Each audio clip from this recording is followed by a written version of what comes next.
candidates through its sponsored jobs feature. Learn more at indeed.com/NPR.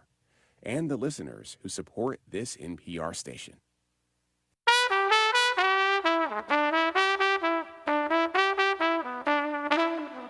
It's Charlotte Talks on 90.7 WFAE. I'm Eli Portillo, in this morning for Mike Collins.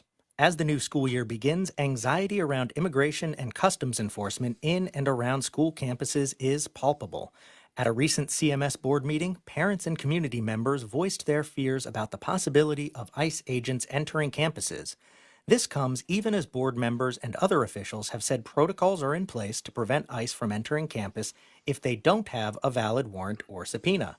Still, anxiety remains high as some worry not only about arrests on campus, but out in the community and even on the way to school. Like when a father was arrested while taking his child to school at Charlotte East Language Academy last school year. This morning, we discuss what local districts like CMS are doing in the face of these concerns, break down the short and long-term mental health effects on students, and try to get answers to some legal questions around these issues. This morning, we'll be joined by Julian Berger, WFAE's immigration reporter, and James Farrell, our education reporter. And in a bit, we'll also bring in Dr. Luke Smith, psychiatrist and executive director at El Futuro, and Helen Parsonage, immigration attorney with EMP Law firm. We'll start with James and Julian to talk about the lay of the land here in Charlotte. So, President Trump made reducing immigration and ramping up deportations a cornerstone of his campaign. Since being inaugurated, he's visited facilities like so-called Alligator Alcatraz in Florida, reopened Guantanamo Bay as a holding facility for immigrants, and sent ICE officers in masks to round people up in U.S. cities. But one policy change in particular brings us to today, and that's the decision to no longer treat schools as protected off-limits spaces and allow ICE to go into schools, churches, hospitals, and other sensitive locations if needed. So, Julian, what else can you tell us about this decision by the Trump administration and what effects it's had? Yeah, so like you said, sensitive locations include churches, schools, hospitals, and these are all places that ICE and other federal agencies can go into if they wanted to arrest and detain undocumented immigrants. The biggest thing here, I think, is that at public school systems, you undocumented immigrants, undocumented students have a right to be educated there. So a bunch of school systems do not ask students whether they're undocumented, what their status is, all of that. But now there is this possibility of ICE and other agencies going into these schools and looking for these undocumented students. And so, James, how did people, parents, teachers, administrators react last school year when this was announced? Yeah, there has been a lot of concern around this issue. We've seen it at school board meetings where many parents and community members have come out to speak during public comments. We've gotten sort of a range of comments from some parents who are pushing CMS to have more specificity in its policies to kind of deal with all the contingencies of what happens if ICE enters campus. We've also seen a lot of parents that are just kind of making impassioned pleas, don't cooperate with ICE and things like that. But I think the common thread here is that there's just like kind of widespread concern, regardless of whether you are an immigrant or know an immigrant. There's concern about the impact this could have on kids on school campuses who might be seeing their friends or their friends' parents being, detained in these kinds of hypothetical scenarios. And certainly we saw that play out last year with the Charlotte East Language Academy, like you talked about. There was a lot of concern that came out of that, the impact it might have on children who witnessed it and things like that. Yeah, and we'll talk about that incident more specifically in just a little bit. But I just kind of wanted to note that Latino students have become a bigger and bigger part of CMS over the years, and now I believe represent the second largest group. And there are also students from places like other Latin American countries, refugees from Ukraine, children of workers who are here from India on visas of various different types. And, our school system is a lot more diverse than a couple generations ago. CMS says it has students from 175 countries who speak 146 native languages. So, James, what can you tell us just about how many students could be impacted by immigration changes, what the demographics of the district look like?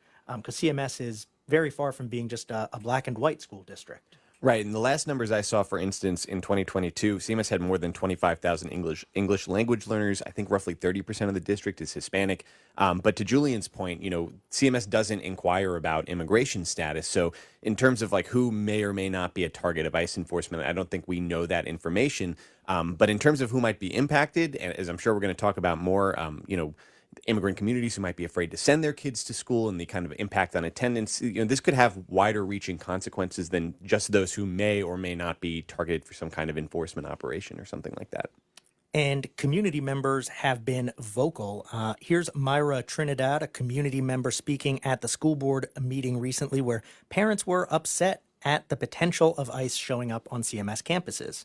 Kids are scared of going into school again. Parents are scared of taking their kids to school, and that fear is not paranoia, but based on the reality that families are being harassed all across the country. And, to be clear, at least as of now, CMS has said that there haven't been any instances of ICE actually carrying out enforcement actions at any local schools, but there have been incidents, raids, arrests near schools. So, Julian, let's talk about what happened last year near East Charlotte, Charlotte East Language Academy. Yeah, so back in last May, a few months ago, there was a father who was detained by ICE while he was dropping his kids off at Charlotte East Language Academy. So it was a Monday, Tuesday morning, 8 a.m., right off of Albemarle Road in East Charlotte, where this father was pulled over by ICE. He was detained, and the kids were basically left alone without a parent there. And so that we heard from the PTA at Charlotte East Language Academy.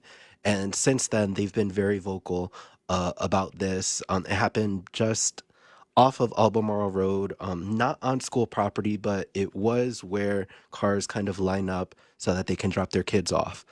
So that is kind of what has led parents to be concerned that if this can happen outside of a school, then what can happen on school campuses. Yeah, and of course, as anyone who's done the drop off, pickup, carpool routine knows, those lines can stretch way off school property, for better or worse, back into neighborhoods, onto other roads. So kids, of course, have to get to and from school, which is another area of concern. And there was another big kerfluffle, I guess, over the summer when CMS sent principals a new training video that included instructions on what to do if ICE shows up on campus. So, Julian, you reported on this first. What did that training video over the summer say about what principals should do and where ICE could go if they showed up at a school? Yeah, so I got this tip from a school administrator in CMS, and they were telling me about this PowerPoint. So I got the PowerPoint from CMS, and it basically said that ICE was allowed in public areas. So they made a big distinction between public areas and private areas on school campuses. So public areas would be places like school lobbies, front offices, parking lots, anywhere on school campus that basically a visitor can be in. And then private areas would be the hallways, the classrooms, all of that. And so that is kind of what led people into a frenzy that ICE said that, or that CMS, excuse me, said that ICE can be in these public areas. And there was really no specific guidance. It was just that it was very vague, very plain. And so nobody was sure what to make of it. Yeah, and I think that kind of really caught people's attention, that it wasn't, okay, we'll deal with this as it comes up. Here's the policy. It was they can come here, which really seemed more concrete and more permissive, I guess, than some of their previous language. But there was some pushback on this, and CMS worked to adjust its policy, right, James, and kind of clarify it? Right. So on August 1st, which was a few weeks after that story came out from Julian, there was a change to the policy book. A new section was added to their regulation on law enforcement that added much more detail on dealing with immigrations and customs enforcement. CMS told me this was just in response to the change in the federal guidance, but surely there was probably seen a need for more specificity, more clarity on how CMS intends to instruct its principals to deal with this. And this policy dealt with a lot more specificity in terms of the actual process that you follow, telling principals, for instance, not to allow ICE on campus if they don't have a valid warrant, and to call the CMS police department if they refuse to leave, for instance. And there was just a lot more kind of stages in the process that were outlined in this change in policy. And at a recent news conference, CMS Superintendent Dr. Crystal Hill addressed this, and we've got a clip of her speaking about this exact policy that is in place now, starting this school year in CMS. So if there's ICE activity in the area, we wouldn't contact families, because if there is any police activity in the area, we wouldn't contact families. Like, it would be very presumptuous for us to look at a vehicle and assume who they are or what they may be doing. So we would not interject ourselves into any law enforcement that's not actually happening on our campus. And you hear there CMS Superintendent Dr. Crystal Hill clarifying that this policy is about what is happening on campuses. Things like the Charlotte East Language Academy incident that caused a lot of outcry, they wouldn't address that because it's off campus. Law enforcement actions take place off campus all the time. What else do they have in place now, James? James, that is different or more specific this school year? Right. So, some of this, they did already have a regulation in place for dealing with law enforcement. And certainly, like if police were to come to campus to question a student about something not immigration related, that policy was already in place. This was just adding a new section that specifically dealt with ICE. So that's kind of the distinction here, is this is specifically for immigration and customs enforcement. One of the things that I think is interesting, it tells principals to document everything, document their interactions with ICE, document the number of officers that are there, what they're wearing, how they're behaving, things like that. It also, I think probably one of the biggest things is it instructs them to consult with the Office of General Counsel, the legal counsel for the school district, to validate any warrants or credentials that come in, and to just kind of keep them informed of what's going on. And last, I think one of the big things from this policy too is just instructing principals to contact parents if a student is being questioned by ICE on a warrant or a subpoena, so that the parent can be there for the interview. And if they can't be there, it instructs the principals to actually be there as well and participate and observe this interaction. So again, lots of specificity there, dealing specifically with this branch of law enforcement, which I think is interesting that there's now this specific section of policy that deals with one specific branch. And I think it highlights kind of the uncharted waters we're in, where schools are trying to navigate this. Yeah, you don't really see school policies about how to deal with the FBI, HSI, I don't think the CIA would show up, but you get the picture. It's much more specific.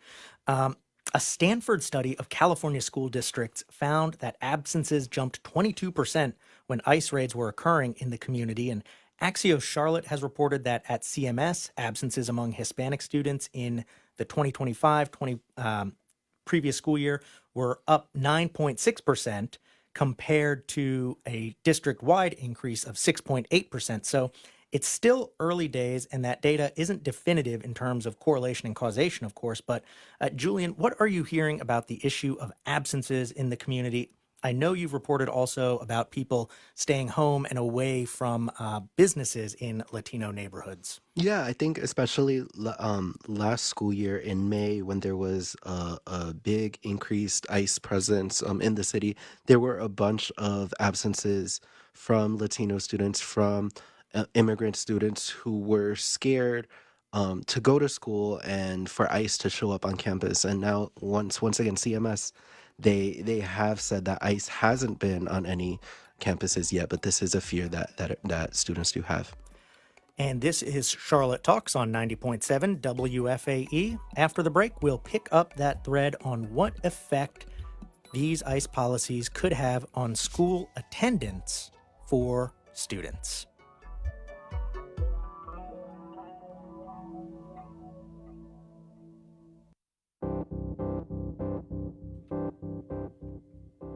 Tomorrow on Charlotte Talks, Charlotte native and author Dan Fesperman is no stranger to dangerous situations. He was a foreign correspondent for the Baltimore Sun and reported from Europe and the Middle East. He now writes thrillers full-time. He'll be in Charlotte at Park Road Books this week to discuss his new novel, Pariah. Before that, he sits down with us. That's tomorrow at 9 on 90.7 WFAE. President Trump says he has the right to send National Guard troops to cities with Democratic leadership, a show of force that he's already demonstrated in Washington, D.C. and Los Angeles. What do Trump's comments say about how he views his presidential power and how our state's pushing back? A look into the Trump administration and the National Guard. That's next time on 1A. You can catch 1A this morning at 10 on WFAE. The Charlotte region is home to people of many different backgrounds, religions, races, and countries. It can make for an intriguing and enriching mix. But it can also set up friction in fast-changing areas where interests and legacies often compete. Learn more about the dynamics shaping this region. Subscribe to our Equilibrium newsletter at wfae.org/newsletters.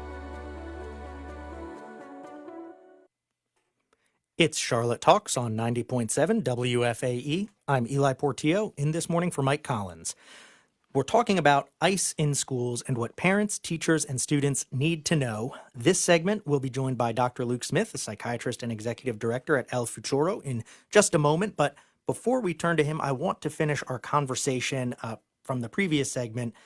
We were talking about the effect on school attendance and how fears of immigration enforcement could keep some students away. James, I know this has been a big issue, attendance more broadly, in the post-pandemic world where CMS and other school districts are trying to get kids back after absence rates really spiked and chronic absence became a bigger problem, right? Yes. In fact, this was actually a conversation at the most recent school board meeting as well, where they were talking about sort of revamping the way that they're tracking both absences, but more importantly, the strategies that they're trying to implement to prevent absences.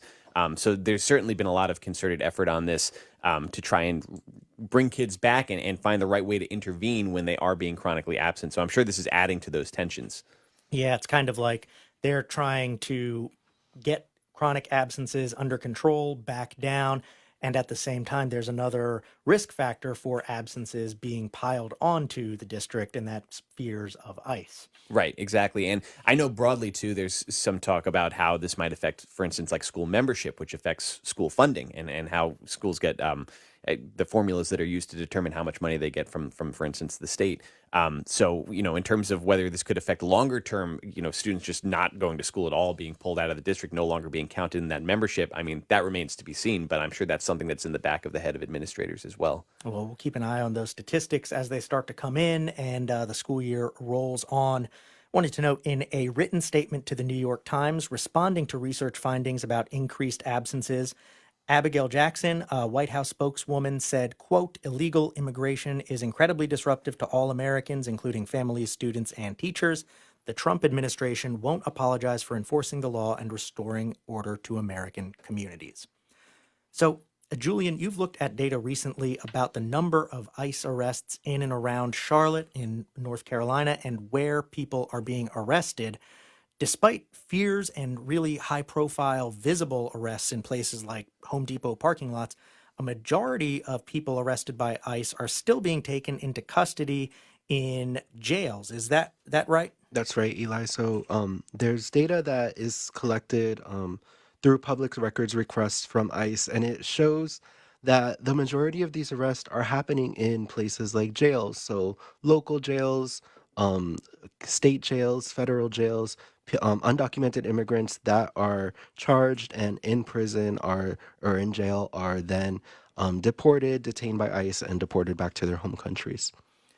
And James, you've also reached out to other districts around the Charlotte region about how they're approaching this question of ICE in and around schools. What have you heard? Yeah, I haven't heard back from most of the districts that I reached out to. And just from looking at, I don't think anyone has had anything, at least in the immediate area, as specific as what CMS has put in place. I did hear back from Union County, who told me that they're committed to maintaining a safe and supportive learning environment for students and employees, that Union County adheres to local, state, and federal laws and policies regarding immigration, and that staff members are obligated to safeguard the confidentiality of any private information they access while performing duties. But outside of that, CMS's policy really is the most specific policy I've seen, at least included in any policy book. Let's bring in Dr. Luke Smith, who is Executive Director of El Futuro NC. You are based in Durham, but serve people throughout the state. Tell us about what your group does and what your work includes.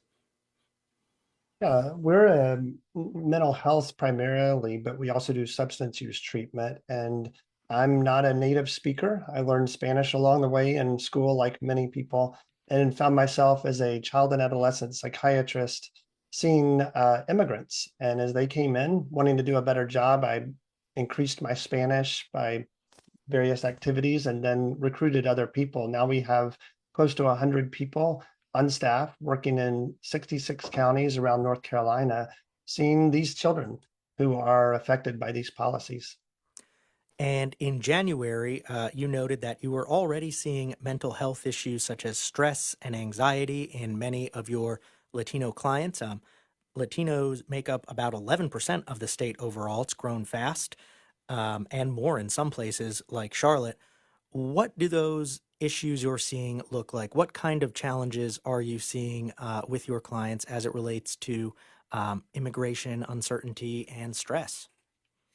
Well, it's exactly that. It's stress. And one of the comments earlier from the Trump administration that I heard is actually not true, that the immigrants who come into these communities are healthier. There's a effect called the immigration paradox, which is that when people arrive to the United States or any other host country, they have better health outcomes, educational outcomes, behavior outcomes, or less involved in crime and violence. All the things that we hear falsely reported are actually untrue. And so what we are seeing are healthier children, but then because of the stress, they're really feeling it. And that affects their ability to learn. It affects their parents who are afraid to transport them to school. And that kind of maternal or parental stress trickles down on the children, and the children start to internalize that, or they hear it from peers at school or in the news. And so those stresses really start to grow. And yeah, talk a little bit more about how this plays out for kids specifically, because I have two kids, and they hear things, they hear some stuff, but they don't always fully understand, of course, or know what's going on. And I think in some ways that can be even more stressful when you're a kid and something is going on, something stressing your parents out, but don't necessarily understand it. Yeah, there's been an uptick in the amount of that anxiety and fear. When I remember taking care of one 14-year-old a while back, I actually did a home visit and visited him at his house. And when I saw him there, he was having some trouble with acting out at school. And I dug down deep into that. And he said that every time somebody knocks on the door, that he thinks it's somebody who may be coming to take away his parents. And so I heard that several years ago, I guess you could say during Trump 1. Now I'm hearing from children, a 7-year-old just recently who came to our clinic, and she's from a mixed status family, meaning that one of her parents has documentation, the other one doesn't. And she worries every day about whether or not her dad will come home from work. And so those kinds of fears are behind her when she goes off to school or when she's just living her daily life. And then she hears news that heightens that kind of stress. So trying to make sense of that as a 7-year-old is really hard, but it's also hard for the parents to know how to reassure her when they see that their very foundation is crumbling. And we'll talk in just a few minutes about some practical ways parents can talk about these issues honestly, but also not alarmingly with their kids. I wanted to ask about the stress of school in general with kids. I mean, we saw last week, the school year kick off with a high profile shooting that was everywhere in the news in Minnesota. Obviously, that unfortunately happens very regularly. I know my elementary school kids are already worried about the lockdown drills and things that they have to do and have done since school started. How does this kind of non-specific anxiety play out for kids who, and what effects does it have besides being, I mean, obviously it's unpleasant to be anxious, but what practical effects do you see it having on children? When I remember going to school when I was a kid, it was the tornado drills. When you said that, I was like, oh yeah, what were our rehearsals? It was because of a tornado. Now it's because of these things. It's just unprecedented. And to think that kids are having to live with that kind of fear, and of course their parents don't know what to tell them, and even administrators and school officials are struggling to know how to quite interpret this reality for the kids. It's very challenging. My daughter is a student teacher right now, and on the first day of school recently, she had a young Hispanic kid who she found crying in the hall because he'd been made fun of by some of his peers. And she said the sirens were going off in her head, and she had to kind of ground herself and find another experienced teacher to handle it. And thankfully they did. But they're in that school environment. They're coming with this heightened fear that something may happen. And then other kids are saying things and they're seeing the news. And so all of that just heightens everybody's alarm bells, and it's very quick to go off. And that, of course, interferes with the ability to learn in that environment. And so, aside from questions about immigration enforcement itself and these kind of direct effects, we're also seeing big changes and cuts for everyone to services like Medicaid, food stamps, social safety net programs. The Trump administration has moved to restrict access to Head Start and other programs, even for the children of immigrants with legal status. And it seems like there's probably more of that sort of program restriction and cuts coming. So we've got this increased need that I'm hearing about from you for more mental health services, for more services in general for kids who are stressed and living in uncertain situations. At the same time, programs are being cut, access is being restricted. How are you seeing that play out with your client populations and your clinicians and people in groups you work with? Yeah, the cuts are very real. I'm not representative of my staff. We have, like I said, almost 100 people on staff. The majority of them are from Latin America. I say always, almost every Latin American country is represented in our staff members. But that means that a lot of them are also from mixed status families and are not English as their first language. To help that person come to work every day and to hear these stories and to encounter that takes a lot of support. It is something that is hard work. And then we hear from the recent cuts, and in North Carolina, it's the lack of funding for Medicaid, $320 million short right now, unless the legislature acts. And that means rate cuts for those clinicians, lack of support for them to do that hard work. And that also is a disincentive for other people to go into the field. And so they're feeling it both from an emotional sense and from a pocketbook sense. For the kids and the family themselves, they're not finding as many options for those services. And then other cuts like to SNAP or food stamps, those types of cuts are very real for those kids and families, or the extra programs with some of the Department of Education cuts now not being there for enrichment and for helping children. All of it just seems like from all different angles is kind of attacking at once. Yeah, that's a lot of multiplying needs and diminishing resources. Really tough situation. And how do you see that playing out with your staff? You mentioned, your folks who work for you who are experiencing many of these same stresses themselves. I'm just curious what that looks like and how you are trying to support your staff as they're on the front lines of this. Yeah, one of the extra costs for us is more support and supervision of those staff members to have their own moments to kind of release what they're feeling in session, and also make sure that our environments are safe and that they feel welcoming. And I think that's the anti-message that we're trying to put out there.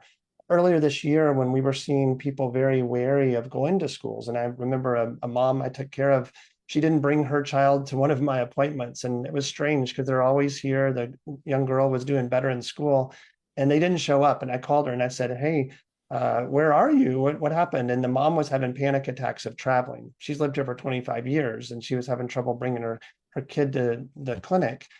One of the measures we've taken for our staff, for our patients, is that we have these little restaurant buzzers that we give to the patients now to hold on to. And this is because we have a walk-in clinic and people can come 9 a.m, Tuesday, Wednesday, Thursday. And when they show up, sometimes they show up very early because they want to be first in line. Sometimes that means at 7:30, an hour and a half early. And before they would just wait outside, they would talk. It was quite a little community happening. Now we give them these little buzzers because that allows them to wait in their cars where they can't be seen and they're not exposed in public spaces. That's the kind of sensitivity that we need to have to ensure people that they're safe and that we're thinking about them. I think that's a very intentional action that shows people that we're considerate of that and that we're really trying to be welcoming, but also careful in how we welcome.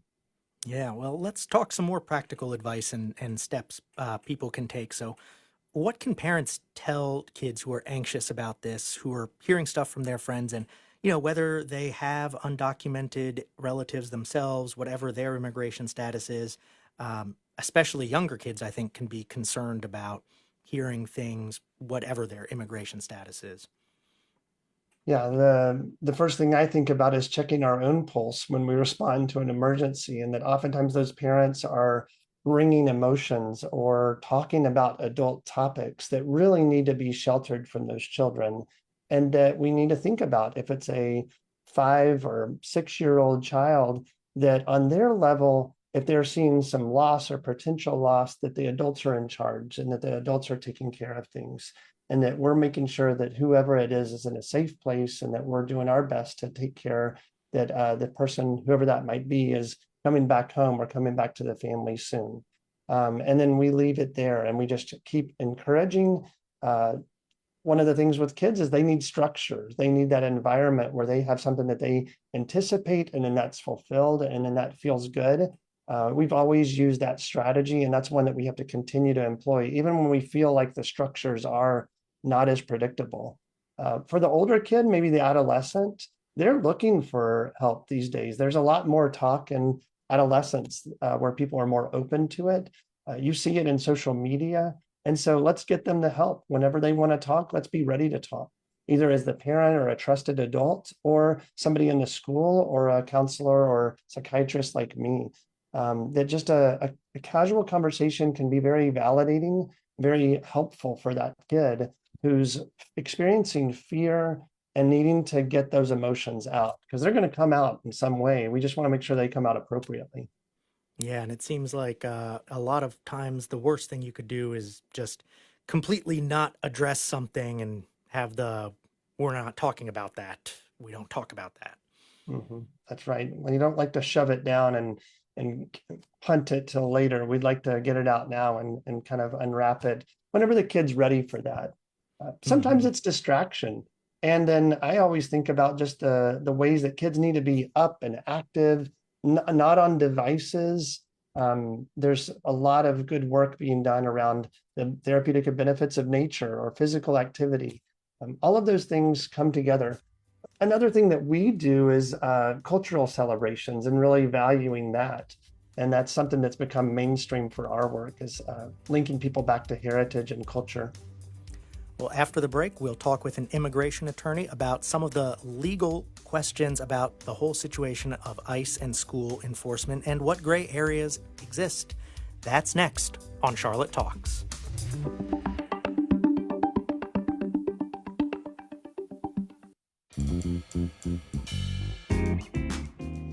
Coming up on 1A, President Trump says he plans to deploy the National Guard to fight crime in several states. How are some state leaders pushing back? That's in 20 minutes on WFAE.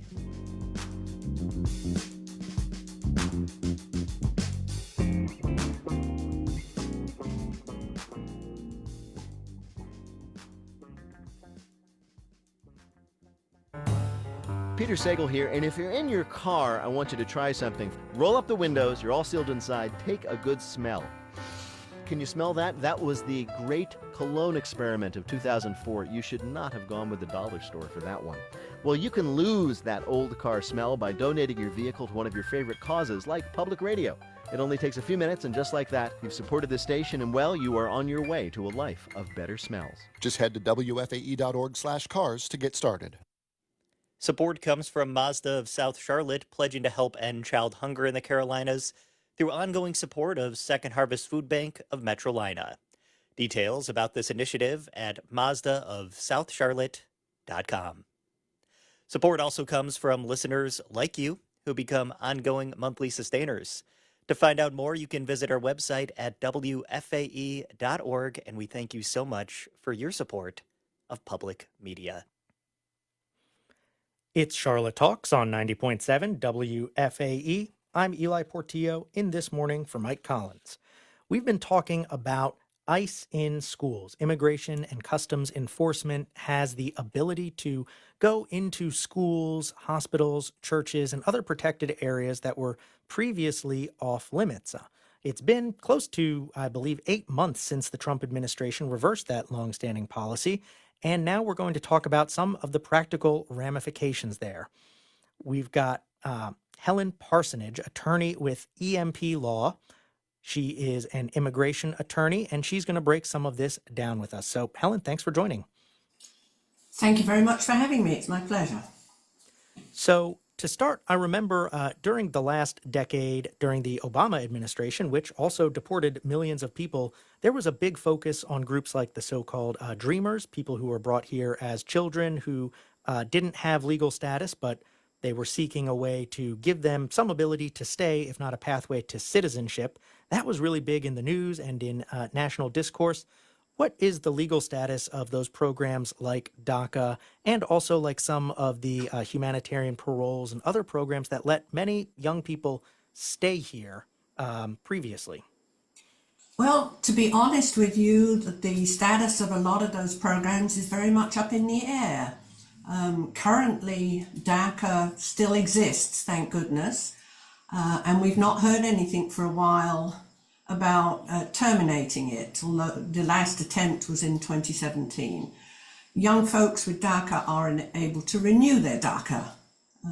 Technically, they're also allowed to get travel documents to exit and re-enter the country, although in the current climate, many are understandably nervous to do that and concerned about their ability to re-enter the country. But yes, temporary protected status protects a lot of young people. That is under attack. Certain countries are terminated. Parole has been terminated. So there is a lot of uncertainty, as earlier speakers have mentioned, about what the future holds for folks of all ages, but particularly younger members of our immigrant community.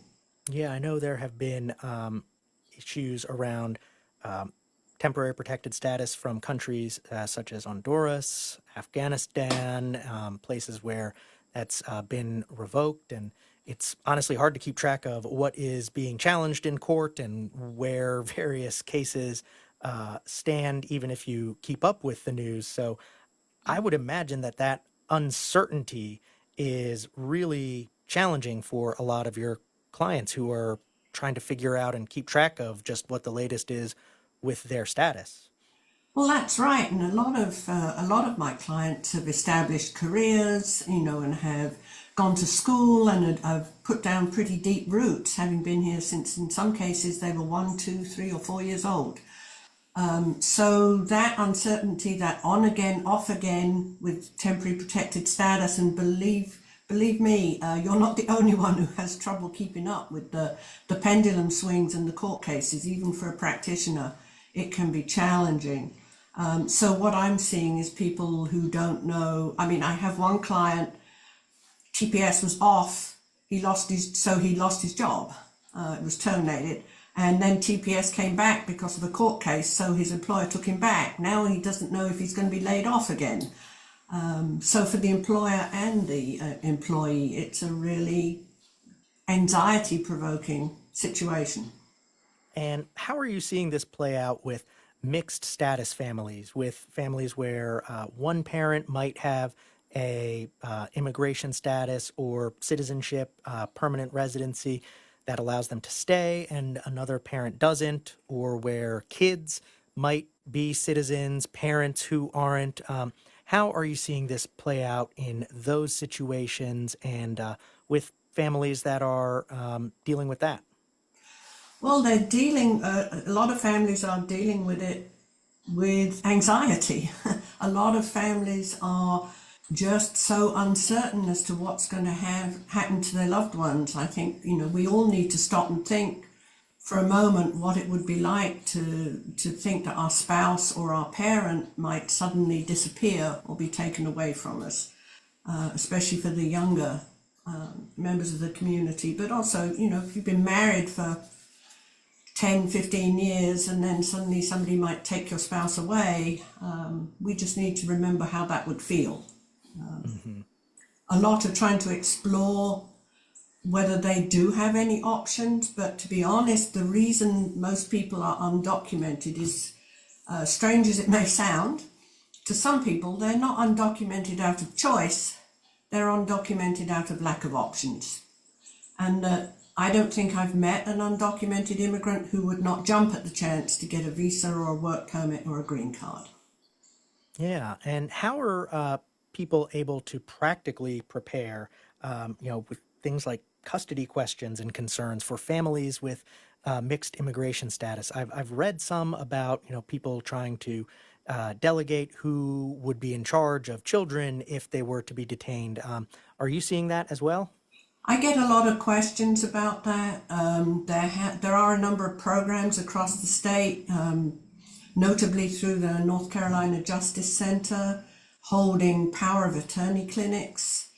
And certainly I encourage mixed status families to think about those things, because I've seen too many cases where something happens to dad, and then it turns out that his construction business is in his name, all the equipment is in his name, the business bank account is in his name, and nobody can touch it. And then getting a power of attorney internationally is a whole different kettle of fish than trying to do it locally. So I do recommend that people have some kind of backup plan, and that they look into these clinics, which are being held all across the North Carolina, to try and make sure that they've got provisions, hopefully that they don't need, but best to be prepared.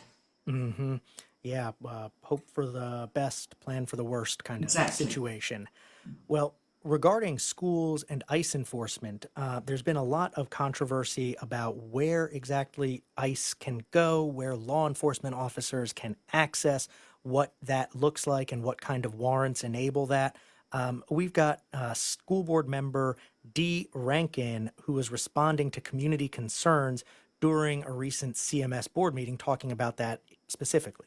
There are protocols that are put in place, and ICE cannot just come and set up on our campuses. What happens is, if they don't have a warrant or a subpoena, they must leave our campuses. And that sounds like a pretty clear-cut, I guess sensible policy. Do you think that, that aligns with what is in place nationally and kind of just what the law says about where ICE can go? It does. ICE can only go where the public can go, and school campuses, and for unfortunate reasons over the last few years, have become more and more off limits to the general public, to the extent that most schools now have all their external doors are locked. So it's pretty clear that you or I cannot just wander into any school.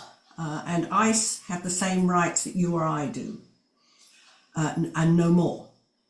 So ICE cannot come onto school property without a judicial warrant. What is a judicial warrant? That's what you or I'm glad you said, because that was going to be my next question. Yeah, a judicial warrant is what you or I would commonly think of as an arrest warrant or a search warrant. It is signed by a magistrate judge or an actual judge from state or federal court. Okay? And it's criminal related. Right? It's they're seeking to arrest somebody for a crime or search premises for evidence of criminal activity. I think those are very rare on school property. If I've never heard of one.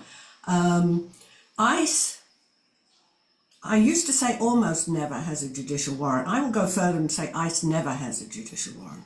Yeah, and what kind of warrants do they more commonly have, and what's the difference? They have what is called an administrative warrant. And to put it really bluntly, it is not worth the paper it's written on. I mean, it's their own printed form that they created and that they sign. And it just says, we think you're in violation of immigration law, so we want to detain you. So rather than going to a judge and presenting evidence and a judge issuing a warrant, it's basically an internal document that they write up for themselves. Yes, and certain immigration officers can sign it.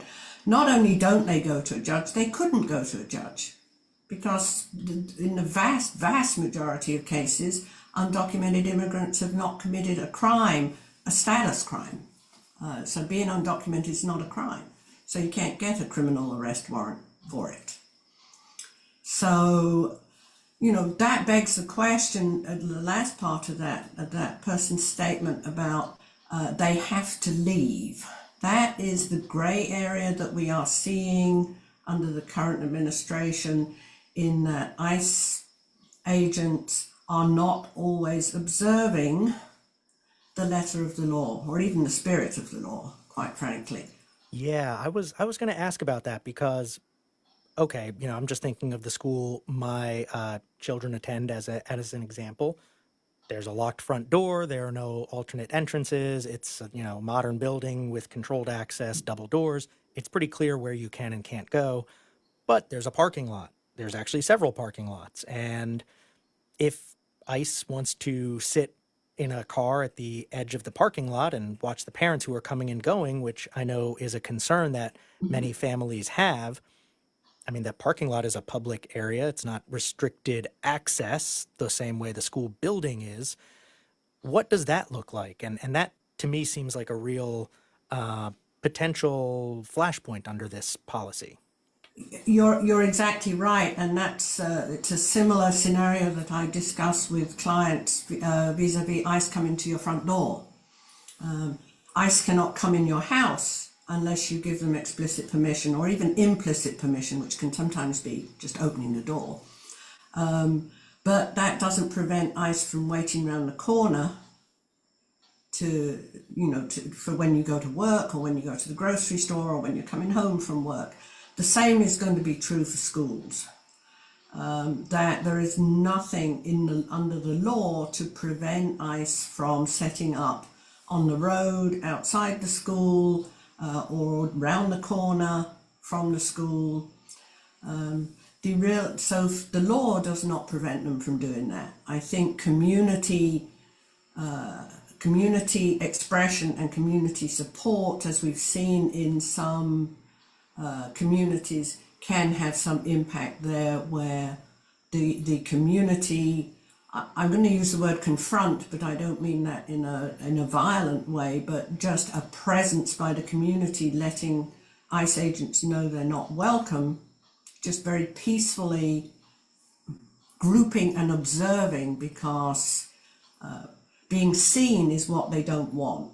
Public attention, being filmed, being called out, just being shown up, letting people letting others know they're there, is quite often enough to make them go away. So that, and that is lawful. You can film them. That is lawful. You can't. If you're, you can't we get run in into their these face. same issues in journalism. You can be on the sidewalk in public. You can film people who are in public, and. Mm-hmm. And every so often, a rogue law enforcement officer will, assault a journalist as well as a member of the public. Nobody is immune, as we've seen. But any attempt by law enforcement to tell you that you cannot film what is going on is incorrect. And, it's very helpful if people do record what happens. And when it comes to school systems, one concern that I've heard expressed by some families is that they're worried the school systems are collecting information that can be used by ICE, even if it's not directly immigration status, which CMS doesn't ask about, but, English language learner status. If you're in an English as a second language class, you're probably from somewhere else. Questions like that. What obligations do school systems have regarding privacy data for students, and how much do they have to share with the federal government? The privacy is almost absolute, and what they have to share is almost zero. And I think most school districts are taking that position fairly strongly, even if they don't have a strong position about ICE specifically. Even the weakest wording of school district statements has said, privacy is primary. And I think any attempt to categorize students based on whether they are ESL students could fall afoul of all kinds of racial profiling and discrimination. Just because somebody doesn't speak English as a first language absolutely does not mean they're not a US citizen or that they are from somewhere else. So that would be very dangerous. And I've also heard concerns from people who are, worried about school systems voluntarily giving information or just not resisting if someone asks for information. But it sounds like you're saying, based on what you've heard, a lot of school systems are taking that privacy pretty seriously. Yes, because they could be in a lot of trouble if they don't. So I think they're taking the right position. Right now, final question is, as people watch this school year develop, are you in more of a wait and see mode? Let's see what happens and how ICE approaches this, or are you doing more and seeing more with clients now? I'm seeing more clients who are concerned about what might be coming, which is always hard to predict. This administration is very hard to predict. Chaos is part of the policy, if you like. So. And that's Helen Parsonage, immigration attorney with EMP Law. Thank you for breaking down some of the legalities here. We've also been joined this hour by Dr. Luke Smith, psychiatrist and executive director at El Futuro, and WFAE reporters Julian Berger and James Farrell. Thank you all for the hour here on Charlotte Talks. Charlotte Talks is a production of 90.7 WFAE. Support for Charlotte Talks comes from Mazda of South Charlotte. Our executive producer is Gabe Altieri. The senior producer is Sarah D'Elia. Our producer